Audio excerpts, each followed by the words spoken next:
Hello बच्चों, चलिए इस सवाल को सॉल्व करते हैं। तो सवाल है हमारा कि Edward syndrome is an abnormality leading to mental deficiency caused by trisomy of chromosome number A5, B9, C15 या D18। तो इस सवाल को समझने के लिए जो है हम लोग सबसे पहले जो एडवर्ड सिंड्रोम है उसमें होता क्या है सबसे पहले वो समझते हैं, ठीक है ना।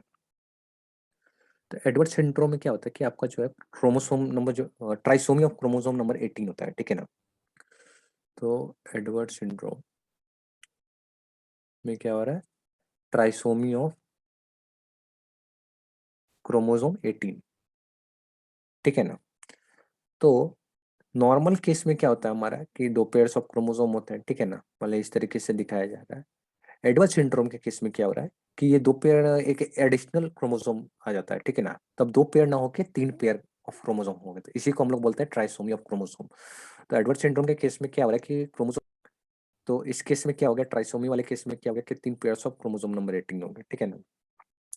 इस ट्राइसोमी होने के कारण से क्या हो रहा है कि बहुत सारे सिम्टम्स दिखने लगते हैं, जैसे कि आपका मेंटल रिटार्डेशन,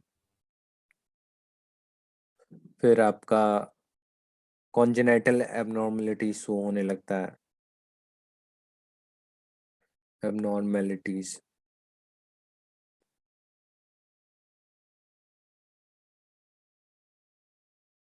ठीक है। या फिर आपका बहुत तरीके का अदर प्रॉब्लम्स भी होने लगता है, ठीक है ना, वेरियस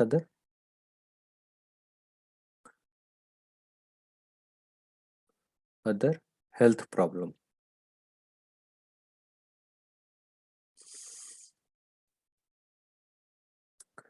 तो जो भी इंफॉर्मेशन अभी तक हमें इससे पता चला मिला है उससे हमें ये पता चलता है कि option D is the correct option of this question.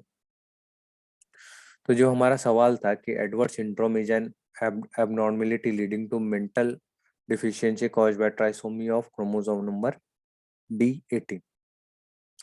I hope आपको ये सवाल और उसका जो एक्सप्लेनेशन है जो काफ़ी अच्छे तरीके से समझ में आया होगा। Thank you.